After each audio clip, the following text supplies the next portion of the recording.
Hola, buen día.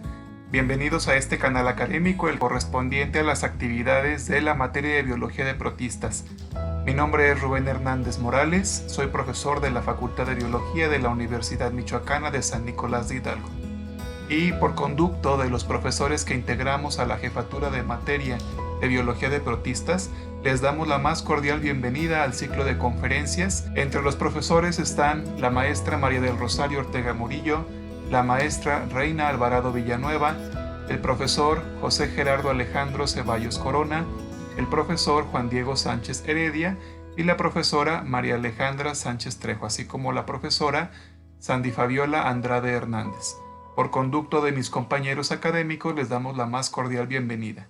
El día de hoy vamos a atender en este video a la conferencia titulada Aplicaciones y uso de las diatomeas en sistemas lacustres, aunque la conferencia es un poco más amplia sobre las diferentes aplicaciones que tienen las diatomeas, desde el punto de vista comercial, ecológico, taxonómico y su importancia en la estratigrafía. Para ello, el día de hoy nos acompaña la doctora Isabel Isra de Alcántara, profesor investigador del Instituto de Ciencias de la Tierra de la Universidad Michoacana. La profesora tiene en su especialidad académica estudios sobre estratigrafía y sedimentos. Así también ha efectuado diferentes investigaciones para hacer reconstrucciones paleoambientales de diferentes cuencas lacustres. Bienvenidos y esperemos que los contenidos de esta conferencia les permita ahondar un poco más en el conocimiento del impresionante mundo de los protistas. Bienvenidos.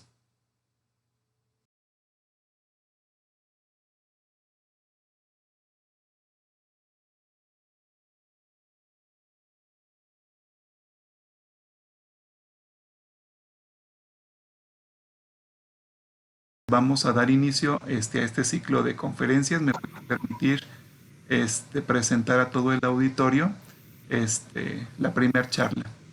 La profesora Isabel Isra de Alcántara es doctor en Geología por la Universidad de Milán. Es profesor investigador titular C en la máxima casa de estudios en el estado de Michoacán, en la Universidad Michoacana, y es miembro del Sistema Nacional de Investigadores en el nivel 2. Actualmente es miembro de la Academia Mexicana de Ciencias y fundador de la Academia Michoacana de Ciencias. Ha hecho diferentes estancias de investigación, algunas de ellas en Francia, en Bélgica, así como en algunos otros países de Europa. Tiene un poco más de 70 artículos en revistas indexadas, así como algunos artículos en revistas de divulgación, en trabajos de memorias de congresos, trabajos en extenso, relacionados a los siguientes temas: sedimentología, vulcanismo y tectónica, registro magnético, reconstrucciones paleoambientales del Neógeno. Ha descrito algunas especies nuevas de diatomeas, particularmente del lago de Cuitzeo. Ha determinado algunas fluctuaciones ambientales del Pleistoceno y del Cenozoico tardío, y ha trabajado en diferentes ambientes de México, Bélgica y España. Aquí en México algunas de las cuencas que contribuyen en su desarrollo de investigación son las cuencas del lago de Pátzcuaro, del lago de Zacapu, el lago de Siragüen, el lago de Cuitzeo, así como algunas cuencas y grábenes de Marabatío, Charo, Acambay, La Quemada en Zacatecas y San Bartolo Tlacomulco en el Estado de México.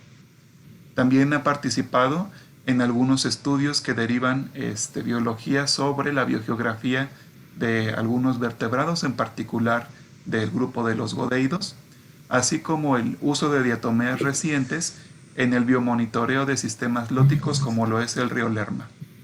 Ha participado en la construcción de cartas geológicas como la Carta Geológica del Estado de Michoacán y actualmente imparte diferentes cursos en la ENES, en la UNAM, en Geología en la UNAM, así como en la Universidad Michoacana.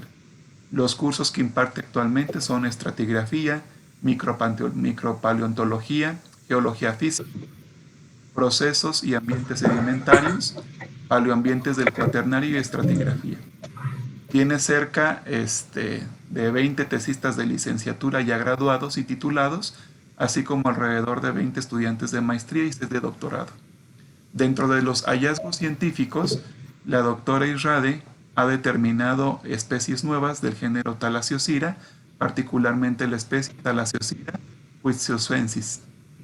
Ha descubierto los restos de un mastodonte en el municipio de Tzintzuntzan y ha encontrado diferentes evidencias sobre impactos cósmicos en México de algunos elementos extraterrestres. Bueno, sin más, doctor Israde, muchas gracias por su tiempo. Gracias por acompañarnos el día de hoy. Bienvenidos al auditorio. Se van a ir incorporando algunas personas en el transcurso de la ponencia.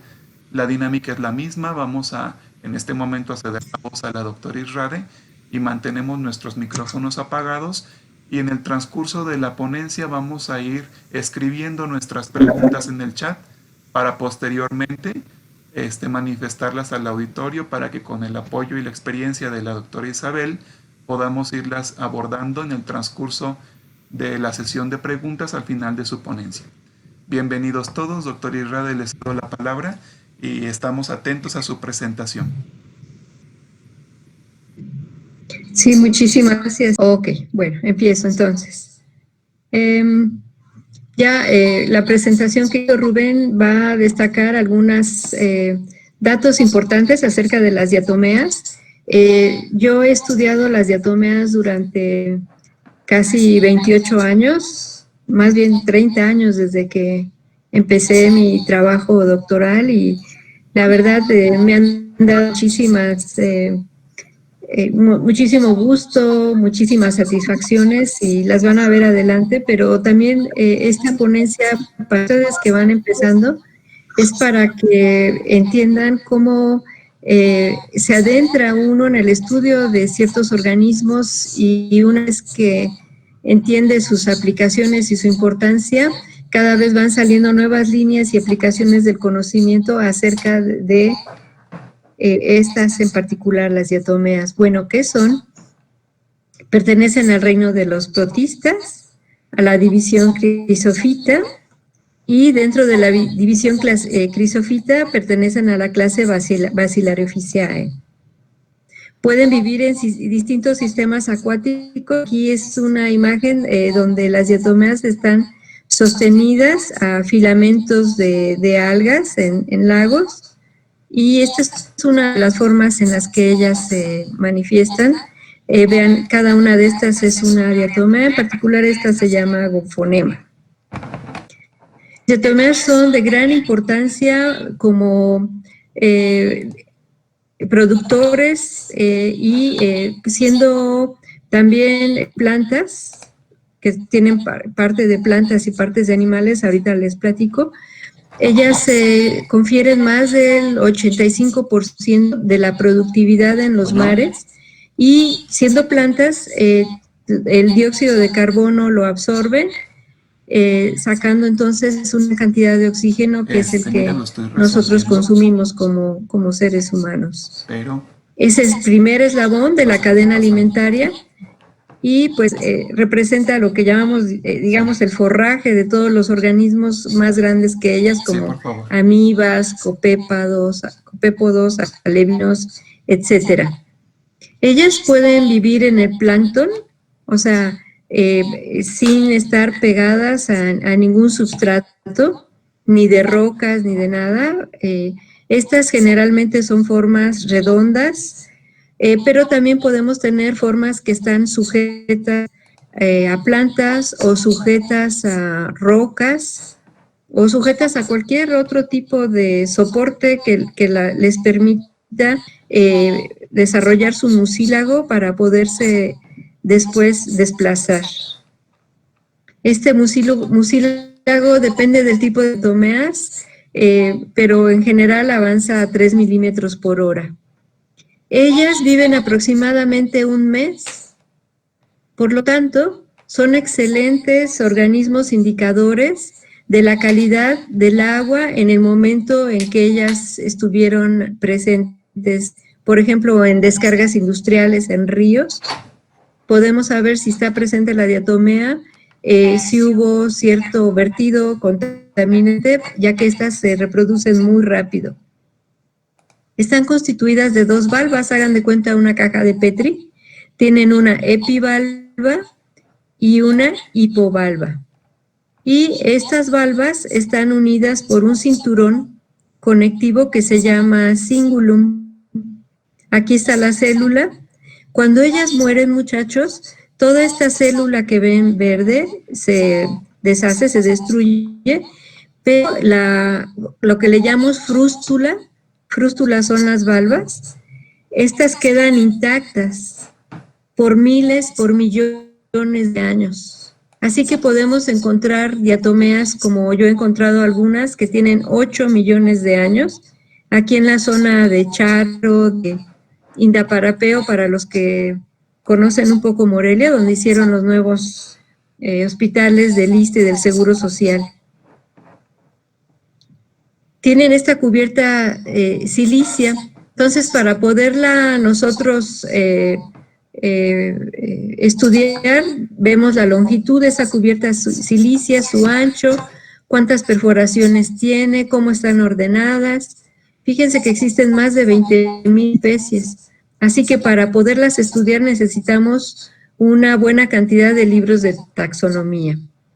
Ellas son más pesadas que el agua y entonces desarrollan una relación de superficie con el volumen de agua en las que ellas se desarrollan. Entonces podemos tener diatomeas en muy bajos tirantes de agua con una buena cantidad de luz, o bien tirantes de agua muy altos, muy profundos, donde las diatomeas viven flotando. Necesitan estas perforaciones para que haya un intercambio de oxígeno y también de dióxido de carbono. Entonces, entre más superficies tengan, tienen más eficiencia en su captura de nutrientes. Aquí vemos en el microscopio electrónico lo que son las diatomeas epifíticas, unidas, aquí en este caso no es, parece ser que es una roca, y aquí están sobre unas algas que se llaman cladófora.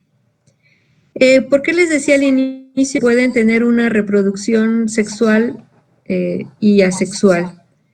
Bueno, ellas primero se reproducen a través de asexualmente, se separan en sus dos frústulas, sus dos valvas, en una sola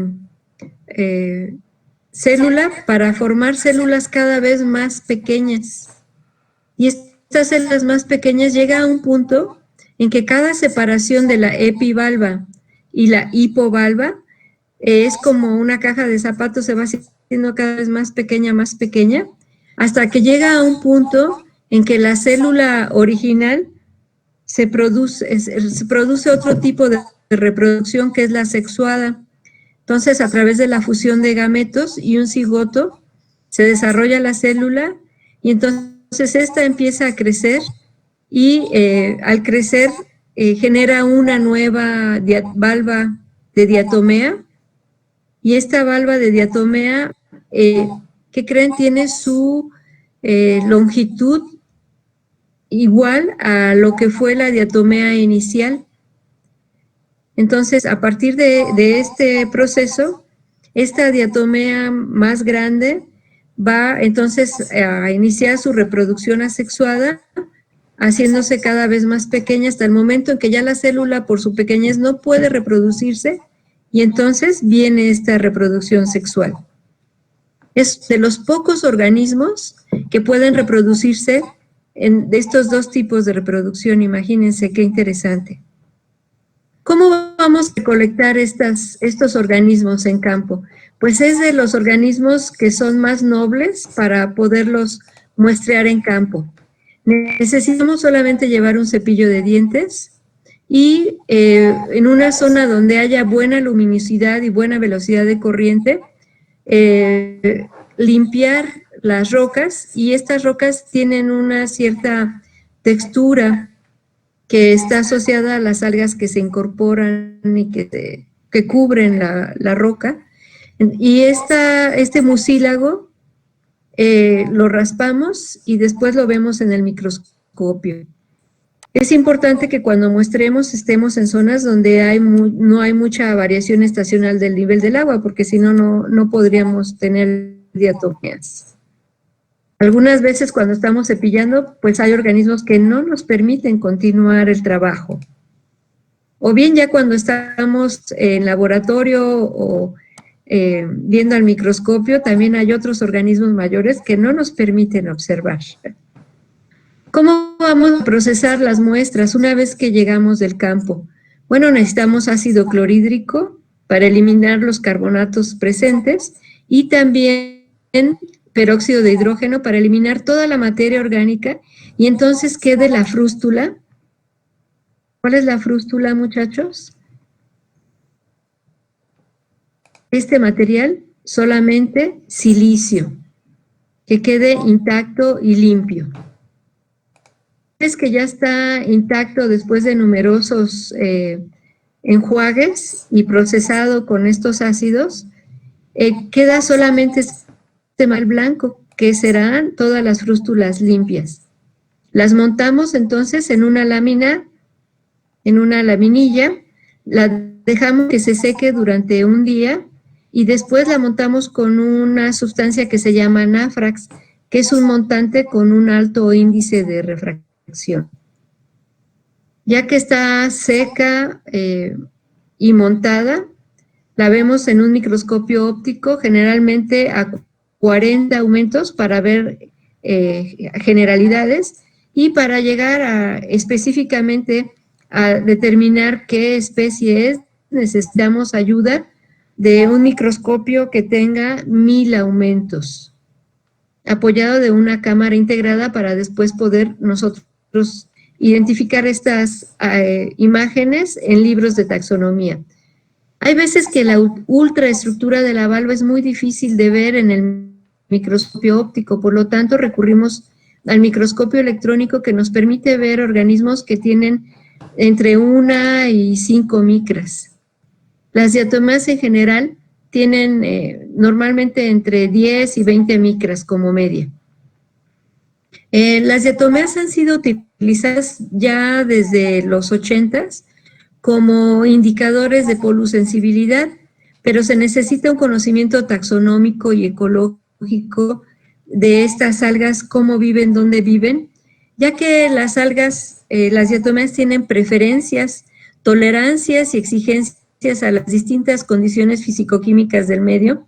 Generalmente a nivel mundial, estas preferencias, tolerancias y exigencias fisicoquímicas son comunes para el desarrollo de ciertas asociaciones de diatomeas en conjunto. Por lo tanto, ya a nivel mundial se utilizan índices biológicos de diatomeas para poder entonces evaluar la calidad del agua en un medio acuático, si es muy buena, pasable o mala. Este es un ejemplo de una de mis alumnas, Andrade Servín, que hizo un estudio sobre el río Angulo, determinando qué especies hay donde inicia el río y dónde termina, ya donde se conecta con el río Lerma y cómo viene contaminado. Y cuáles son las especies características a lo largo de su transecto. Y también aquí estamos refiriéndonos a la altitud, donde también se ven ciertas variaciones de las comunidades de algas con respecto a la altitud. Este es un ejemplo de la cuenca del Ebro en España, donde vean, por ejemplo, en color verde y azul están las diatomeas que tienen muy buena calidad. Y conforme nos vamos saliendo hacia zonas urbanas muy grandes, ya la calidad empieza a ser muy, muy mala. Conforme vamos después encontrando otros sitios donde que ya están alejados de zonas urbanas, la calidad del río se vuelve a reintegrar, a ser muy buena. Por lo tanto, pues podemos ver, miren, por ejemplo, en este tramo hay una excelente calidad con diatomeas indicadoras. En este tramo, que es de aguas muy sucias, aparece una especie que es común de ambientes contaminados, como es Nischia. Y en otra zona tenemos diatomeas de ambientes muy limpios también en una del tramo final. Nosotros en nuestros estudios que hemos realizado en el río Lerma y sus afluentes, hemos encontrado que estos contaminantes pueden ser tan nocivos ya a nivel molecular, a nivel de DNA de las diatomeas. Vean, por ejemplo, esta está en una zona del río Angulo, cerca de un sector que se llama Corralejo. ¿Qué recuerdan de Corralejo? ¿Hay algo de Corralejo que ustedes recuerdan?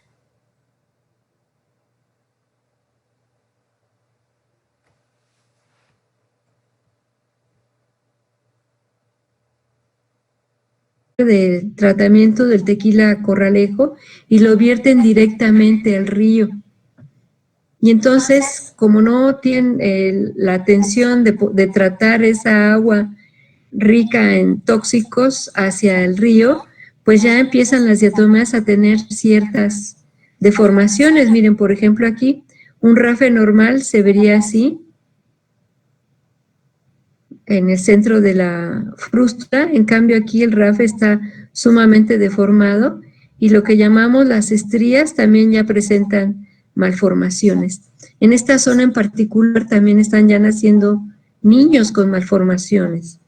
Por lo tanto, las diatomeas nos pueden indicar el valor ecológico que tiene un sector en un espacio dado. ¿Por qué se utilizan estas diatomeas como biomarcadores? Porque tienen una gran diversidad florística, una gran distribución geográfica, están en todos los medios acuáticos. Imagínense, chicos, si llueve, si lloviera en algún sitio y se hace un charquito, en ese charquito vamos a encontrar diatomeas.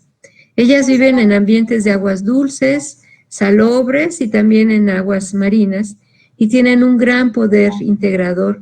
Son muy sensibles y dada su tolerancia y sus preferencias y exigencias a la materia orgánica, al pH, a la salinidad, a la temperatura, cuando tenemos una diatomea, aunque ya no tengamos agua, que ya las diatomeas hayan precipitado en el suelo, perdón, en el fondo del lago, de un río o de un mar, y ya no tengamos agua ahí, podemos incluso estudiar en esos estratos, en esos cuerpos de roca, cómo era entonces el pH, la salinidad, la temperatura, simplemente viendo bajo el microscopio un pedacito de este material.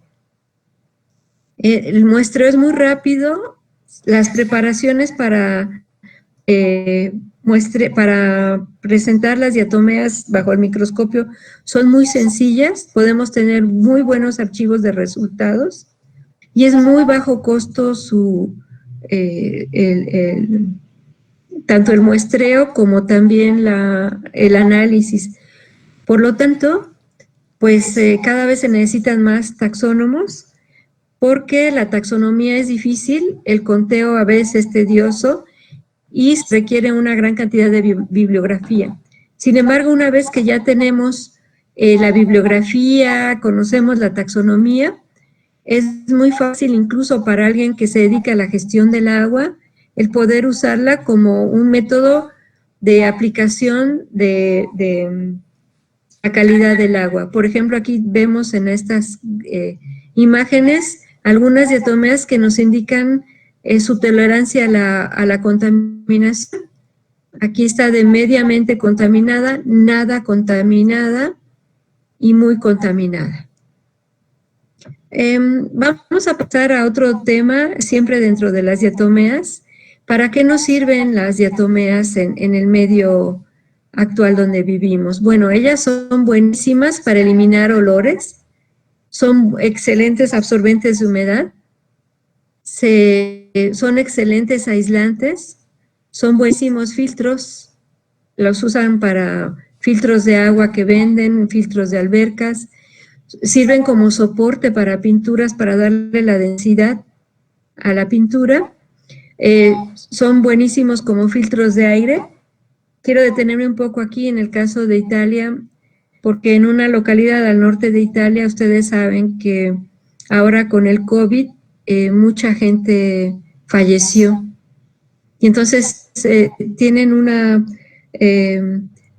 teoría que ya estaba publicada de que posiblemente este virus del COVID entró a través de los filtros que utilizaban en los calentadores en el invierno, y estos filtros no tenían la suficiente capacidad de aislar lo que entraba, haciendo que mucha gente se contaminara. Las diatomeas en particular son buenísimas también para poder capturar virus y bacterias. Además son buenísimas para la degradación fotocatalítica como absorbentes de contaminantes. Dentro del punto de vista del grado medicinal de las diatomitas, se han utilizado, por ejemplo, estas de grado medicinal, porque absorben distintos elementos que son nocivos en el organismo, como mercurio, o bien como residuos de pesticidas y organofosforados que contienen las plantas, los vegetales sobre todo. Elimina también ciertos fármacos en demasía. Y además se han utilizado en algunos países ingeridas porque tienen una capacidad de pulir las paredes del tracto digestivo de eventuales patógenos como estos virus y bacterias que les decía, además que no son cancerígenas.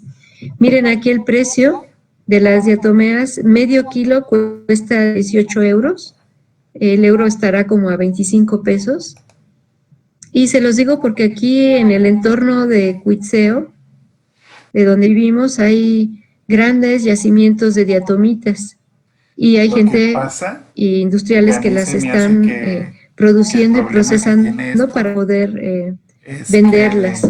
Un ejemplo de estas ventas grandes que se hacen es la diatomita que está en Sayula, cerca del lago de Chapala. Esta se utiliza y se envía a Alemania como filtro de la cerveza. Las diatomeas también, les decía, son excelentes absorbentes. Ahorita con el COVID se están vendiendo como pan caliente para poder absorber en los zapatos, en general, todas las bacterias y hongos, malos olores que pueda haber en la piel. También no son del todo buenas las diatomeas, las diatomitas. Diatomea es un solo organismo. Diatomita es cuando tenemos un gran volumen de estos materiales. Cuando nos dedicamos a procesar las diatomitas, estas diatomitas, si tenemos una continua exposición a los polvos, nos puede producir silicosis. ¿Por qué? Porque entra a los pulmones muy fácilmente estas partículas. Imagínense, tienen de 5 a 20 micras.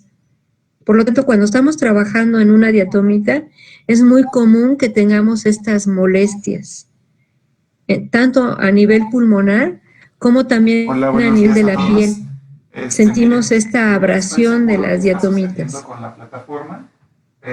En cuanto a la abrasión, es cuando se vierten en parcelas o en zonas donde tenemos sembradíos, los caracoles y las bozas les rasga la piel al pasar sobre las diatomitas y rápidamente la diatomita las deshidrata. Entonces es buenísima para cultivar vegetales, hortalizas que son muy potenciales a tener parásitos. Y en muchos lugares, como en Estados Unidos, en algunos aquí en México, en lugar de utilizar agroquímicos, lo que se utiliza son a través de helicópteros, perdón, de avionetas, vierten diatomita a todo el el sembradío, y con esto las siembras no tienen nada de organismos que pudieran afectar y picar las plantas. Aquí, por ejemplo, les enseño cómo se vende la diatomita. Aquí está una diatomita de Nevada. Nevada hace varios millones de años, alrededor de 6, 8 millones de años, fue un lugar donde había grandes extensiones de lagos, y en estas extensiones de lagos precipitaron las diatomitas que vivían con una activa y continua emisión de cenizas volcánicas. Estas cenizas caían a los lagos y fácilmente entraban en disolución para que las algas, en este caso las diatomeas, tuvieran suficiente alimento para poder reproducirse y por lo tanto generar grandes espesores de diatomita.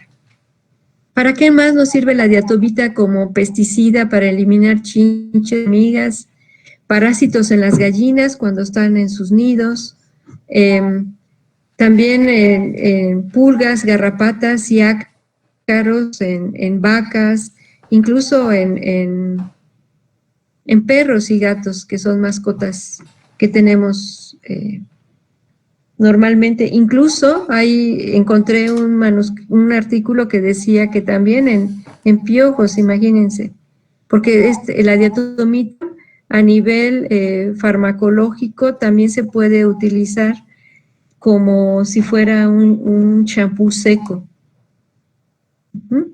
Bueno, es fácilmente moldeable. Aquí vemos unos alumnos en una salida de campo que moldearon algo de la diatomita, y esta diatomita en particular es muy interesante porque en la Primera y Segunda Guerra Mundial se utilizaba la diatomita como protector para envolver las cajas de dinamita, para que cuando hubiera golpeteo no estallara la dinamita. Entonces fue muy, muy, muy utilizada en este aspecto. Otro aspecto donde se utiliza la diatomita es en la medicina legal, muchachos. No se sabe cuando una persona se ahogó en ese sitio, primero, o bien no murió ahogada y fingieron que se ahogó y la mataron primero. Esto dentro de la medicina legal en países del primer mundo y también en países del tercer mundo como Argentina se está usando mucho. En México todavía no existe esa rama porque no nos hemos acercado a estos lugares donde se hace medicina legal, pero voy a darles algunos ejemplos. Por ejemplo, puede ser que una persona haya muerto en el mar y que la encontremos cerca de un lago, la hayan aventado por ahí cerca de un lago, ¿no? Y que hayan dicho que se ahogó. Entonces, ¿cómo se determina si realmente se ahogó en ese sitio o se ahogó en otro lado y la transportaron a este otro ambiente? Cuando nos estamos ahogando, cuando hay muerte por sumersión, el bombeo de los pulmones, del corazón, alcanza hasta 300 pulsaciones por minuto por este ingreso violento de agua, si es que una persona está consciente. Y entonces aspira violentamente a través del torrente sanguíneo esta agua que contiene las diatomeas en el sitio donde la persona está ahogándose, y entonces todos los órganos vascularizados del cuerpo, como son el hígado, corazón y médula, pueden contener fragmentos o bien diatomeas completas. Por lo tanto, cuando se hace la necropsia, se cortan parte de estos tejidos y se da uno cuenta si es que en el hígado, corazón o médula hay diatomeas y qué tipo de diatomeas hay. Si murieron en mar y les digo, lo aventaron el cuerpo hacia una zona de agua dulce, entonces vamos a tener diatomeas de agua marina que estén en un ambiente que no coincide con el sitio donde se presenta esta persona. Bueno, también a veces mueren de otra cosa y los avientan al agua, pero si es que no tienen diatomeas dentro de sus órganos vascularizados en el torrente sanguíneo, quiere decir que murió previamente y que lo sumergieron sucesivamente. En el aspecto del farmacéutico, pues todos los días nosotros utilizamos diatomeas abrasivos para lavarnos los dientes como abrasivo. También se utiliza para silicio para pulir superficies de piel como abrasivo. Se utiliza también para matar organismos, también para la industria del papel. Aquí vemos algunos chicos de la universidad ¿de dónde era? Bueno, son chicos chinos de la Universidad de Oregon, del Instituto de Microtecnologías y Polímeros. Estudian las diatomeas para utilizarlas en aplicaciones como baterías, como biosensores ópticos, de muy bajo costo. Se pueden utilizar también para nanopartículas y son muy sensibles como biosensores. Entonces, para detectar glucosa, proteína en DNA, son también muy, muy útiles. Aquí tengo solo unos ejemplos de cómo en algunos países las diatomeas les han gustado tanto que han hecho maquetas que son lanchas. Esto es en Suiza. Y aquí están algunos de los chicos con los que yo he trabajado, que han hecho sus tesis de diatomeas y han quedado muy contentos con ellas. De hecho, Nelly, una de las alumnas de la Facultad de Biología, ahorita es directora de un museo algológico en Alemania. Y otros de ellos pues siguen trabajando, algunos de ellos en diatomeas, y otros de ellos los conocen, a Chayito, a Reina, al maestro Ceballos, a la doctora Vicky, ahora Rubén. Son colegas que tienen mucho interés en ellas y pues han quedado como yo fascinados por las diatomeas. Vamos a hablar ahora desde el punto de vista geológico. Cuando ya las diatomeas mueren y precipitan en el substrato, nosotros las vemos en grandes cantidades y ya que procesamos la muestra, a veces la procesamos cada 5 centímetros en núcleos de tierra, hagan de cuenta un popote gigante que entra al fondo de los lagos y cuando sale el popote, sale lleno de tierra, entre comillas, pero esta tierra va a tener todos los eventos que ocurrieron dentro del lago durante los últimos miles de años.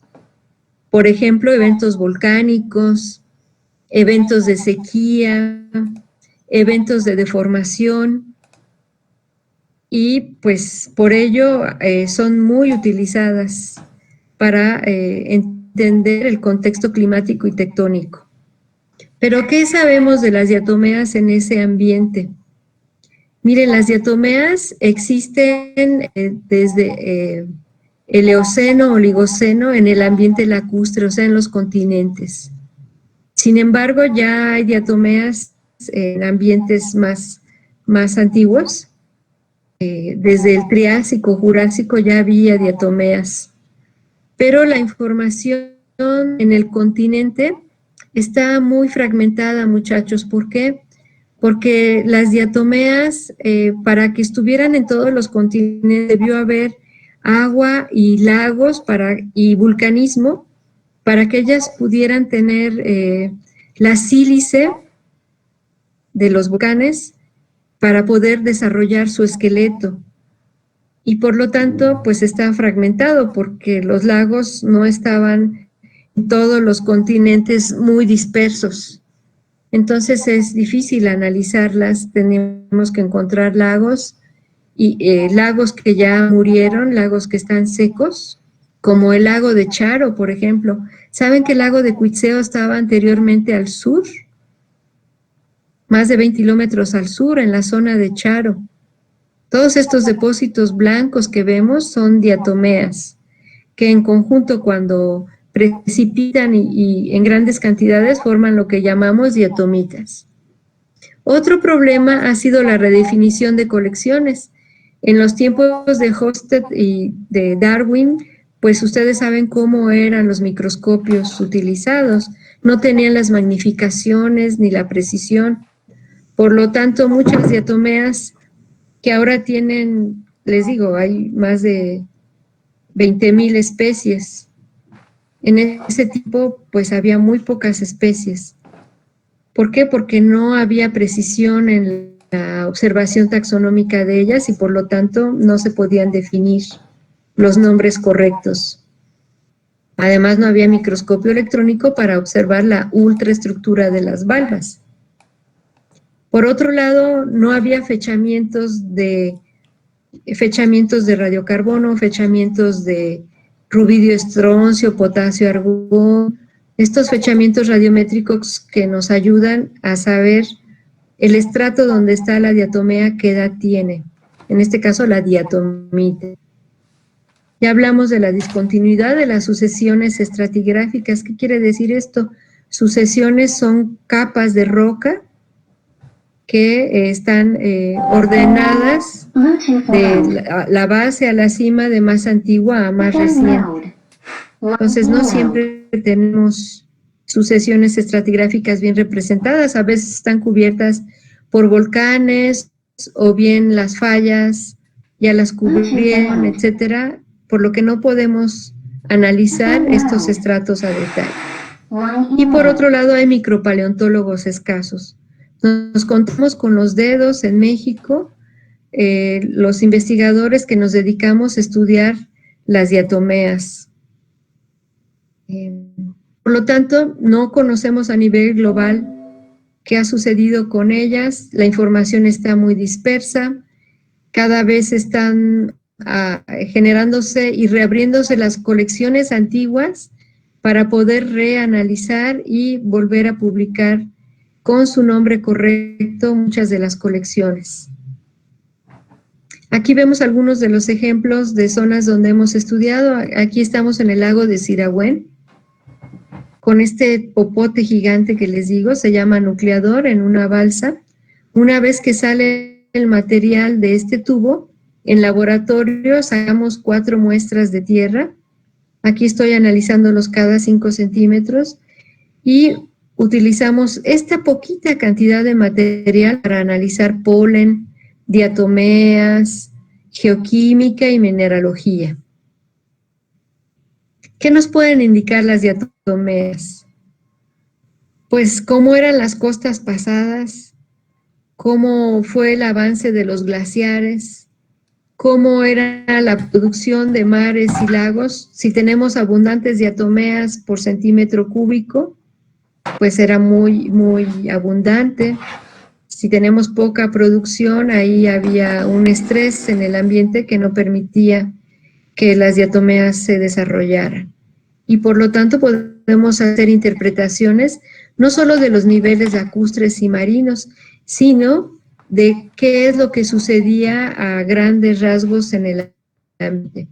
Por ejemplo, aquí vemos una reconstrucción que hicimos en base a las diatomeas en varios lagos, en Zacapu, en Pátzcuaro, en Cuitzeo, en Chignahuapan, en Chalco, y vemos, por ejemplo, que hace 25,000 años Zacapu tenía altos niveles lacustres. Pátzcuaro estaba muy profundo también. Cuitzeo estaba un poco profundo, pero no mucho. Chignahuapan no tenemos registro, tenemos que perforar un poco más profundo. En Chalco, miren, estaba muy, muy bajo el nivel del agua. Pero también podemos ver cuando el lago era alcalino, cuando era salino, por ejemplo, Cuitzeo. ¿Saben que hace 6,000 años, muchachos, Cuitzeo era solo una planicie de desecación? Imagínense Cuitzeo totalmente seco, con una cubierta de yeso a todo lo largo del lago. De hecho, no había agua, era una planicie blanca como Utah, como el Gran Lago Salado. Y pues seguimos estudiando. Aquí tenemos Chapala, en este sector, Zacapu, Morelia, la zona de Charo, Indaro, Indaparapeo, la zona de Pátzcuaro, Chalco, y ahora estamos estudiando este sector. Y en mi año sabático, el año pasado, estudié unos núcleos de la región de Patagonia, en el Polo Sur, y también es súper interesante qué sucedió con el Polo Sur hace 10,000 años en adelante. Aquí se ven las diatomitas, miren. Son todas estas flores microscópicas de algas silíceas. Y aquí estoy con una de mis bebés, una de mis hijas, pues en uno de los afloramientos. Lo digo por las muchachas que a veces les da miedo y dejan la carrera porque se embarazan y tienen hijos. Siempre podemos trabajar sabiendo cómo hacerlo y con ánimo de progresar, muchachos. Aquí también es en el sector de Acambay. Las diatomitas están aquí arriba, miren. Y el actual río está en este sector. Quiere decir que hubo una falla que desplazó más de 200 metros, lo que era en esta zona un antiguo lago, y por eso tenemos que estudiar estas diatomitas para ver cuándo fue el lago y después cómo se generó la falla, cuándo se generó la falla y se convirtió en lo que vemos actualmente, que es un río. Aquí estamos en Sayula, sin agua, en un lago, un antiguo lago inmenso, y al fondo está haciendo erupción el volcán de Colima. Entonces sus cenizas están llegando a esta zona y pues cuando estudiamos los núcleos podemos checarlo. Esto es otra que estudiamos, los que recuerdan y son de ahí, está Cámbaro, un lago cratérico muy hermoso, aquí con los colegas de UNAM, inflando con estas, les llamamos salchichas, inflando la plataforma y con un tripié metemos aquí el tubo y una vez que sale el tubo, aquí vemos los sedimentos y analizamos con detalle cada una de las etapas que ha sufrido el lago. Por ejemplo, aquí vemos un pico y es un pico de actividad volcánica, que lo vemos por la cantidad de sílice y detritos que se generaron. Aquí es el lago de Pátzcuaro, sobre la carretera, vean, todas estas son diatomitas y este es un depósito volcánico que se levantó y levantó también lo que era el antiguo lago de Pátzcuaro. Aquí lo fechamos en 28,000 años, el contacto de cuando salió la lava y se generó esta cantidad de depósitos de diatomita. Otro análisis que hicimos, que fue uno muy interesante, que dio lugar a un descubrimiento de aquí de México, que se publicó en la revista Proceedings of National Academy of Science, fue que en estos núcleos que estudiamos, yo siempre encontraba solamente un nivel donde había una especie que indicaba que el lago subió muchísimo de niveles, se llama Stephanodiscus. Y en ese momento en que el lago aumenta mucho su nivel, bajan mucho otros organismos y hay una gran cantidad de carbón. Y en ese momento, en este episodio justo abajo de este nivel de Stephanodiscus, encuentro una gran cantidad de nanodiamantes en el lago de Cuitzeo. Y muchos organismos murieron justo a esta edad, hace 12,800 años.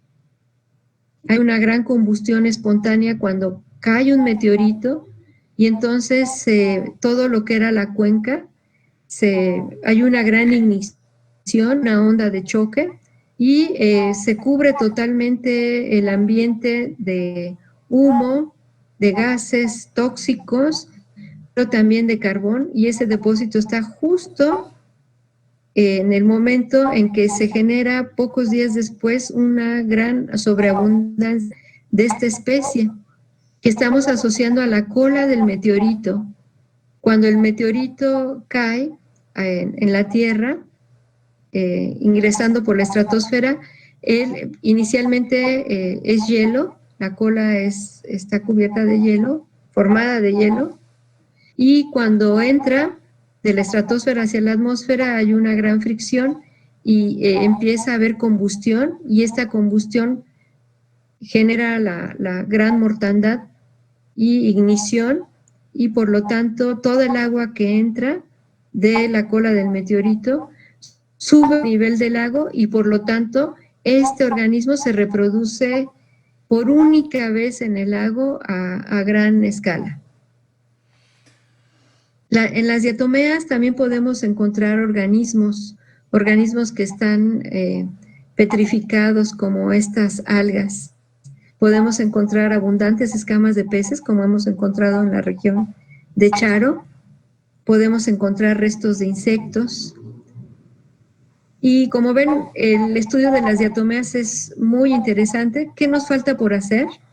Pues hacer un set de calibración, entender cuáles son las tolerancias, preferencias y exigencias de estos organismos, en particular en México, ante las temperaturas, a la salinidad, a la alcalinidad, al estado trófico, si el agua está muy sucia, a la turbidez, etcétera, para hacer nosotros nuestro propio set de calibración de México, y entonces emplearla para personas que no tengan la suficiente formación como taxónomos, pero que tengan ya una base de datos muy precisa de cómo viven estos organismos, en qué ambientes y cuáles son sus preferencias en México a las distintas variaciones de la ecología del ambiente.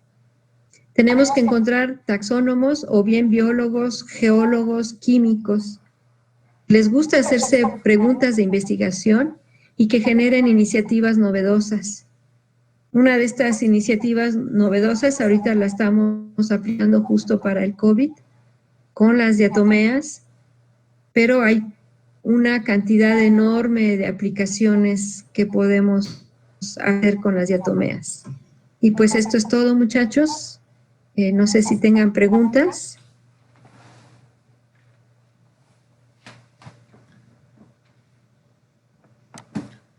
Vamos a dar oportunidad, chicos, a que se desarrollen las preguntas de esta charla. Para facilitar el orden de las preguntas, les voy a sugerir que utilicen el chat que tenemos activo en esta conversación. Entonces, también les comento para el conocimiento de todos que Google Meet acaba de exceder el número de usuarios que están atendiendo esta conferencia. Por lo tanto, se está retransmitiendo también por Skype.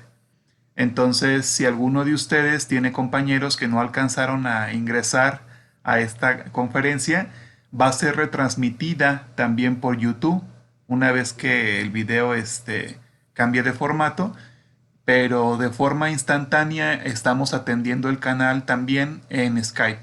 Entonces, si alguno de sus compañeros no se ha podido conectar, coméntenle que pueden ingresar por el enlace de Skype que se pone en este chat. Ahorita en el Facebook estamos compartiendo los diferentes enlaces para las personas que quieren todavía ingresar. Bien, vamos a iniciar con la sesión de preguntas. Muchas gracias, doctor Israde, por su aporte. Muchas gracias por compartirnos sus experiencias. Y pues 45 minutos son muy escasos para decir toda la información que ha estado almacenando por más de 30 años de trayectoria académica. Entonces, algunas de las preguntas del auditorio son las siguientes. ¿Cómo procesan a las diatomeas para poder generar un producto comercial.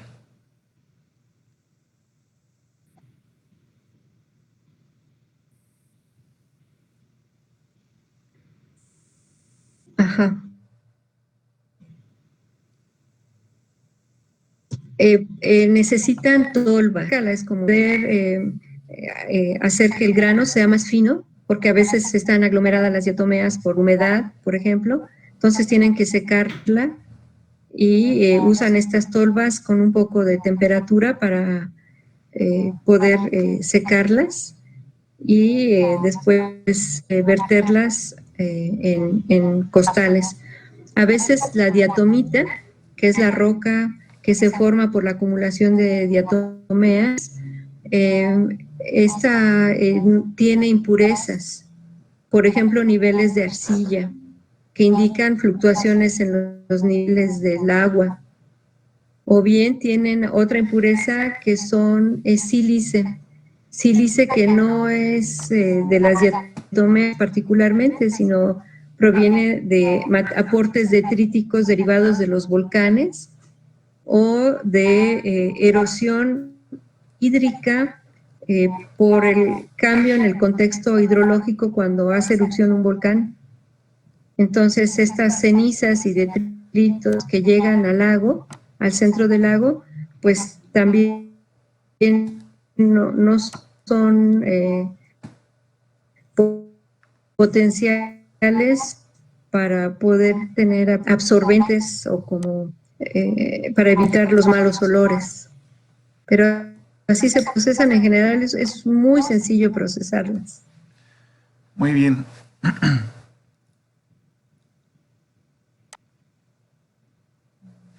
Otra cosa también que vale la pena decirles es que tienen su finura al tacto, son muy finas, ya que les digo, tienen entre 5, 20, 30 micros, una diatomea estándar, digamos.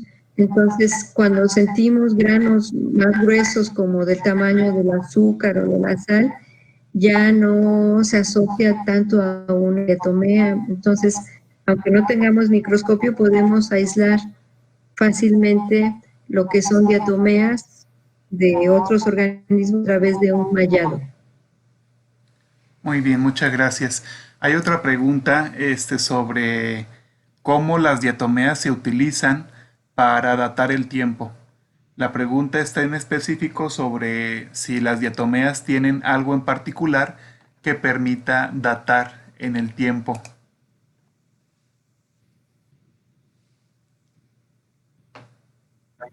Sí, hay algunas diatomeas en el ambiente lacustre que son indicadoras de tiempo.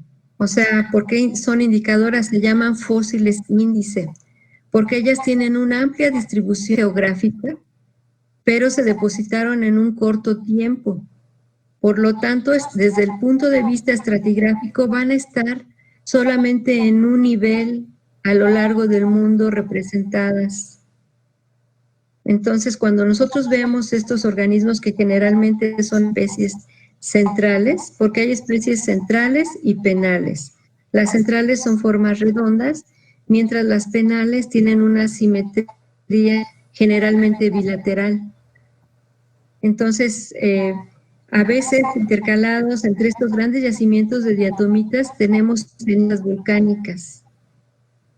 Si tenemos una ceniza volcánica en un yacimiento y tenemos un organismo que no está presente en la actualidad y fechamos esa ceniza volcánica, ya sea por trazas de fisión o uranio, torio, que son eh,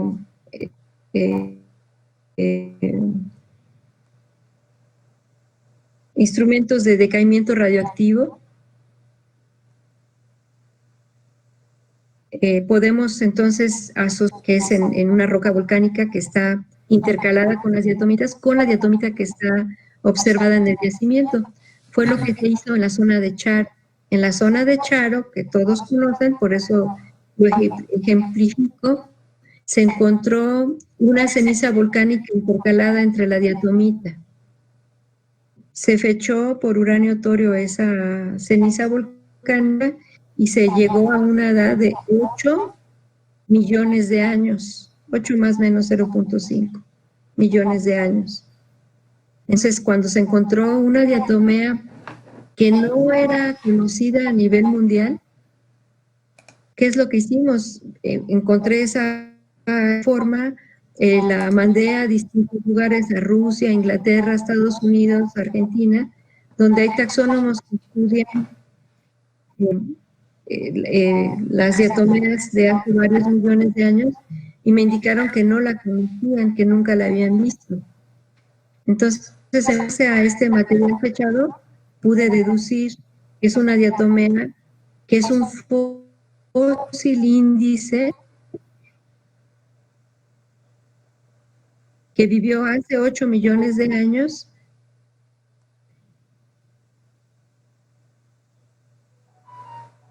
en el lago de Cuitzeo y por lo tanto Septeo, que tiene 8 millones de años que se formó.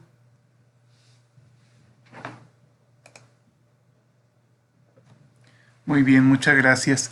Otra pregunta es que algunas diatomeas se utilizan como filtros.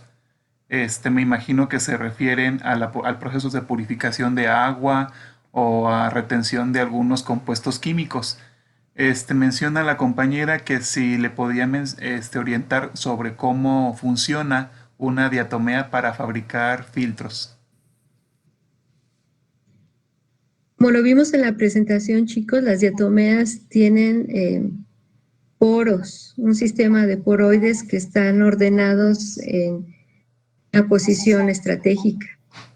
Y también entre ellas, su acomodo de las diatomeas, una vez que se usan estas tolvas y se utilizan para filtros, generalmente las diatomeas que son más redondas tienen una diferente área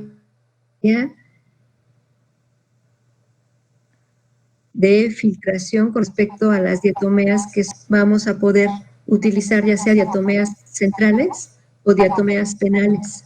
Entonces, hay veces que se prefiere para distintas utilidad diatomeas centrales. Por ejemplo, en la filtración de la cerveza utilizan las centrales y para filtros de agua son muy cotizadas las penales, aunque también las penales son muy cotizadas como abrasivos en zonas donde hay actividad agropecuaria. Muy bien, gracias. Otra pregunta que menciona aquí el auditorio es que algunas diatomeas llegan a tener deformación en su frústulo por estar en contacto de contaminación en los cuerpos de agua. Pregunta que por qué a una diatomea se sufre una malformación del frústulo al estar en presencia de contaminantes.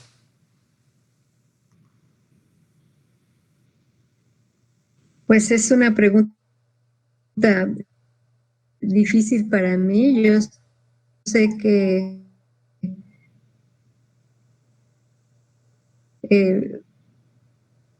como cualquier organismo, cuando está en sus cadenas de reproducción, ya va a venir con el DNA alterado y sucesivamente va a haber generaciones o dentro de una generación varios organismos que tengan esa eficiencia en las cadenas del DNA, por lo tanto va a haber malformación en las frústulas. Muy bien, muchas gracias. Por último, menciona un compañero que, que cómo se puede trabajar con las diatomeas. Me imagino que se refiere a que una vez que se recolectan, si se pueden identificar de forma directa utilizando un microscopio o que si hay algún procedimiento en particular para poder estudiarlas. Sí, muchachos, necesitamos forzosamente procesar la muestra, limpiar la diatomea, quitarle toda la materia orgánica que la recubre o bien que está en su interior, ya que para hacer observaciones taxonómicas casi llegar a identificar la especie, necesitamos que la pared de sílice limpia y poder ver la valva completa y poder ver cómo es la valva, su ornamentación, poder ver las estrías, el tipo de poroides, si son redondos, cuadrados, cómo es la forma del poroide, cómo es el rafe, que es esta estructura que divide a veces en sentido bipolar las diatomeas.